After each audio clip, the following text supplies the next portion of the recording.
তাড়াতাড়ি পড়াটা কমপ্লিট করো। কিছু বলছো? একটা কথা বলবো ম্যাম? কিছু মনে করবেন না তো? আহ, মা যে চাটা দিয়ে গেল না, উম, সেটা না, আপনি খাবেন না। কালকে রাত্রিবেলায় ওই দুধটাতে আরশোলা পড়ে গেছিল। মা বলছিল দুধটা ফেলে দেবো কেন, ম্যাম আসবে তো, ম্যামকে ওটা দিয়ে চা করে দেবো।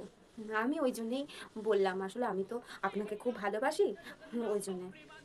মাকে যেন বলবেন না, হ্যাঁ? মা আমাকে তাহলে খুব মারবে। হ্যাঁ,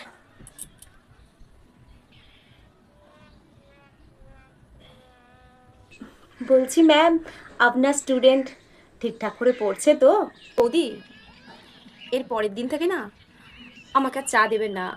আমার চা খেয়ে ভীষণ অ্যাসিডিটি হচ্ছে, তার উপরে আবার দুধ চা আমি খাই না।